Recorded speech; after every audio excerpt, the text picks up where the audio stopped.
Slavă lui Dumnezeu stă ascunderea lucrurilor. Ea slavă împăraților stă în cercetarea lucrurilor. Proverbele 25, versetul 2. Unele lucruri le găsim doar atunci când le căutăm. Ceea ce este adevărat și pe plan, să zic, material, și pe plan spiritual e același lucru. Sunt anumite lucruri, le găsești doar când le cauți. Și de mult am început o anumită căutare. De ce vedeam așa un ravin, un ravin, da, ravin, să zic o groapă mare, vedeam între ce citeam în Scriptură și ce trăiam eu personal. Și am zis, groapa asta e cam mare, unde e problema? Și unde eram și mai confuz, era că ziceam,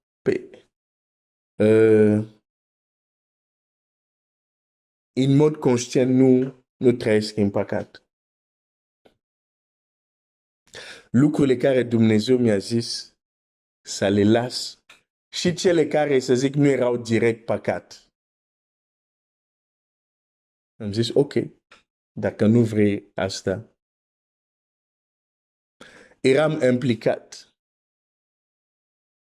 Aveam motivațiile, dorințe bune, ca să zic așa. Și eu credeam cu toate chestiile astea, trebuia să am, totuși, la un moment dat, anumite, să se vadă, anumit progres, să se vadă, anumite rezultate. Și frustrarea mea era că nu erau. Și atunci am zis, nu, ceva nu e în regulă. Care este problema? Și am început căutările. Ceea ce îți împărtășesc aici nu este un lucru care l-am gândit ieri. Sunt lucruri care l-am căutat când treceam în pustii. Și unele lucruri care le auzisem, le testam, în viața reală nu funcționau. Sunau bine în biserică, dar în viața reală nu funcționau.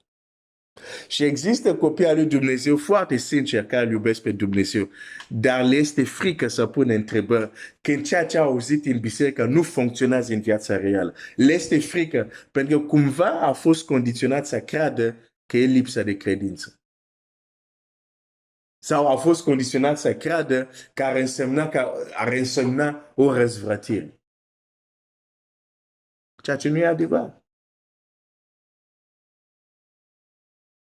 Avem drept să punem întrebări. De ce? Cheamă-mă și îți voi răspunde. Îți voi arăta lucrurile care nu le știi. De ce? Ucenicii au pus întrebări. De ce? Domnul Iisus de multe ori a pus la întrebarea aceasta, la ucenicii această întrebare. Ați înțeles? Ați înțeles?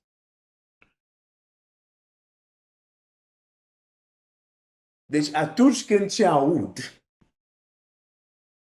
auzam, ce credeam, formulele mele nu funcționau în lumea reală, am zis nu, stai un pic. Ce faci tu e greșit.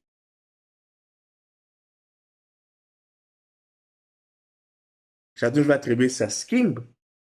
Ce crezi tu e greșit și atunci va trebui chiar să schimb și asta. Pentru că nu vreau să continui, avem o singură viață. Nu vreau să fac toate viața mea să aplic ce este greșit.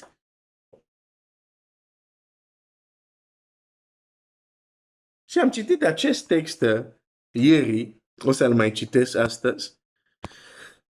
Roman 8:16, însuși Duhul adeverește împreună cu Duhul nostru că suntem copii al lui Dumnezeu. Sau mărturisește alte versiuni. Ok, de ce Duhul lui Dumnezeu va mărturisi?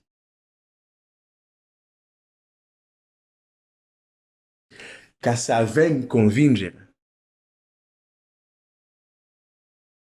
Convingerea noastră vine de la mărturisirea Lui. Dar îți spun, când Duhul lui Dumnezeu împreună cu Duhul tău îți mărturisește ești un copil al lui Dumnezeu, cum percepi tu această mărturie? Sau adeverește, cum se percepe asta? Nu este o voce care o auzi, un glas care auzi. Este o stare interioară. Și știi că ești copilul lui Dumnezeu. De ce? Ai primit mărturia Duhului. Pe dacă Duhul poate mărturisi că suntem copii al lui Dumnezeu, când s-a întâmplat tocmai această naștere din nou,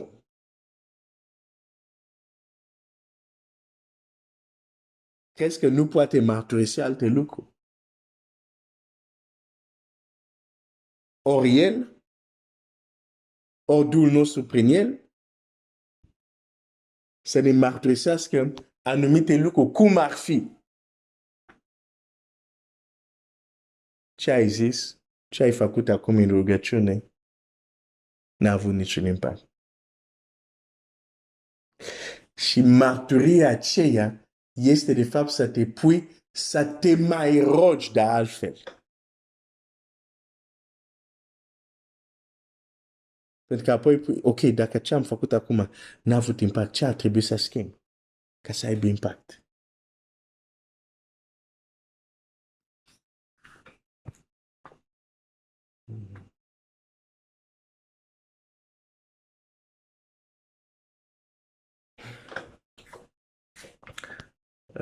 Cartea Împăraților. 1 Împărat 17. Cum aș vrea să-ți arăt principiul ăsta în Vechiul Testament. Ceea ce spui are impact în funcție de unde ești când spui ceea ce spui. Asta e formula. Asta trebuie să aplicăm. Și îți voi arăta cum chiar Domnul Iisus vorbește despre asta. De fapt, deja ți-am arătat Marcu 11. O să-ți arăt un alt text. Vrei să te rogi, vrei să vezi rezultate, vrei să ai impact, va trebui să aplici acest principiu în împărației. Ceea ce spui are impact în funcție de audiența ta, unde te afli când spui ce spui. Spui ce spui, dar te afli în același stare în care te aflai când erai la servici. Spui ce spui, dar te afli în același stare în care te aflai când erai la volan. Normal că nu ai cum să aibă impact.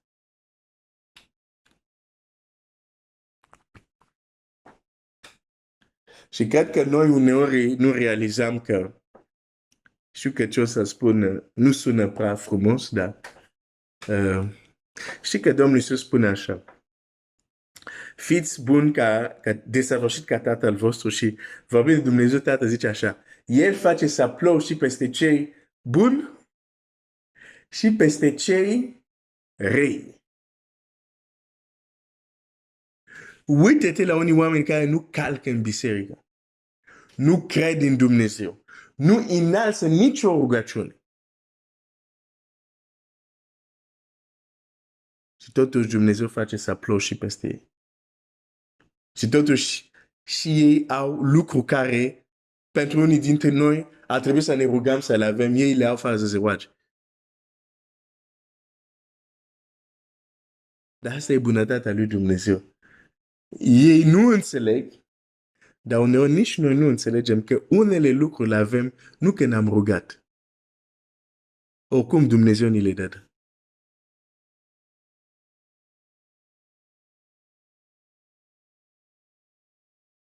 Dar există lucruri.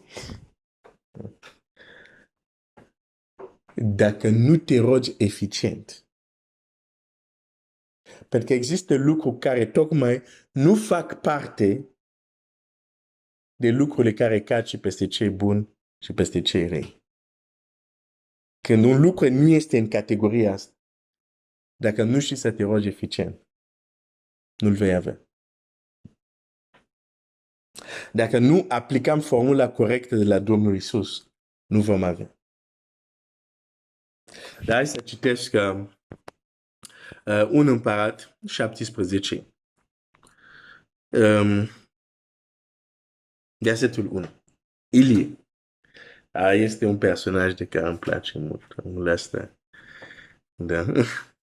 Personaj. Un proroc. Că nu e o poveste, a existat, da? S-a întâlnit chiar cu Domnul Iisus la muntele Schimbării la față și...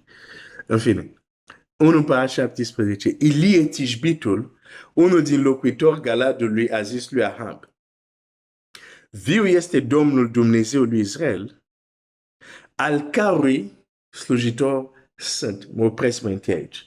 Dacă mă duc hai să văd 1:17, în engleză cum sună, în franceză deja știu cum sună. Ok, 1:17. În engleză zice... Ok. Deci în engleză e exact cum este în franceză. Dar sensul e același. În vremea respectivă, când ziceai slujai regelui, da? Și un rege, așa, dar același expresie când slujai regilor, da?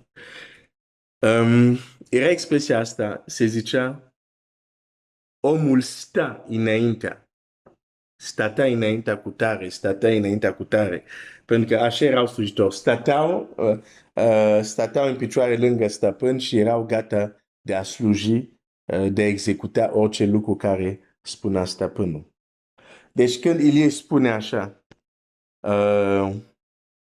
viu este Domnul Dumnezeu Israel, a cărui slujitor sunt, în engleză este de fapt Dumnezeul lui Israel în fața căruia eu stau. I stand, adică stau în picioare. În franceză zice l'Éternel devant qui je me tiens. Adică Domnul înaintea care eu stau. Adică bine, nu stau în sensul a sta jos, înseamnă sta în sensul a sta în picioare. Da? Deci, aici Elie spune așa. Dumnezeu este viu.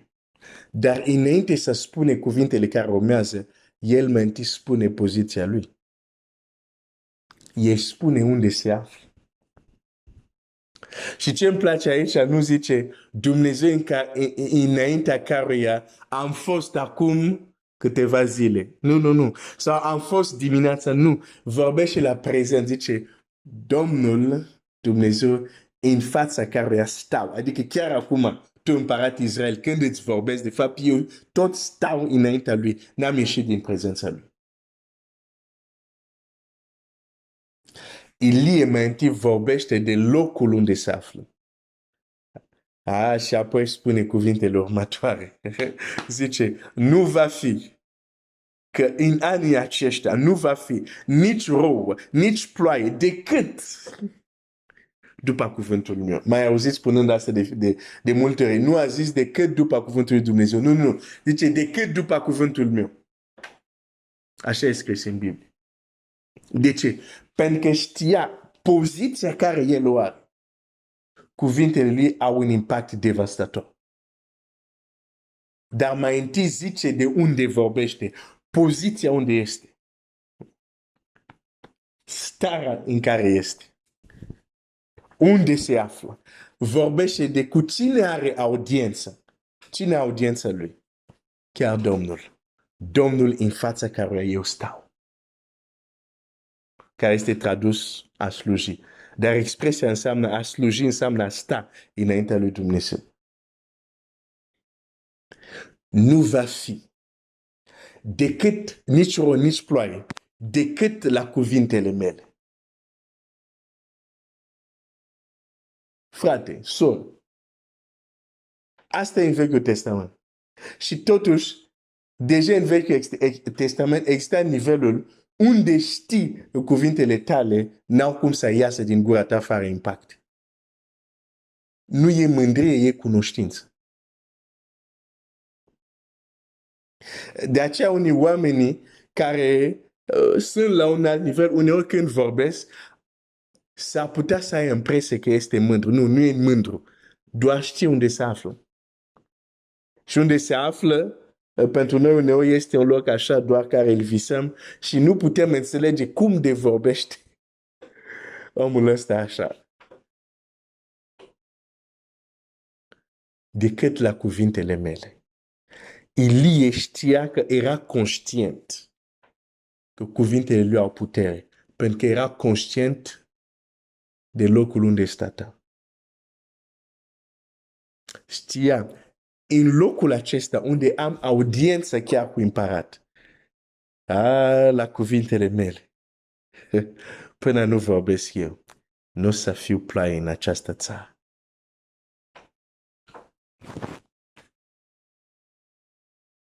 Contează unde ești când spui ceea ce spui. Zic din nou. Contează unde ești când spui ceea ce spui. Și Domnul Iisus ne învață lucrul acesta. Da, o să vedem mâine sau poi mâine. Dar acum mă opresc. Domnul să te binecuvinteze. Să ne rugăm. Tată Ceresc, mulțumesc pentru cuvântul tău care ne deschide mintea, adevărul care ne face liber. Mă rog să ne ajut în această perioadă. Sunt momente și grele. Avem nevoie de mai multă putere de sus, mai multă călăuzire de sus, dar acest lucru e foarte greu dacă nu ne rugăm eficient. E foarte greu dacă nu aplicăm principiile tale. Mă rog să ne dai înțelepciune să aplicăm principiile tale și să fim uimiți de rezultatele. Cum ucenicii apostolul a fost uimit să vadă că Petru bate la ușă, când el, de fapt, ei s-au rugat pentru el, dar nu s-au așteptat chiar să vină să bată la ușă. Astfel de răspunsuri, când aplicăm principiile tale, astfel de răspunsuri să ne ajut să experimentăm.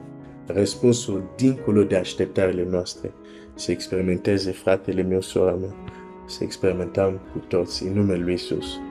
Amin.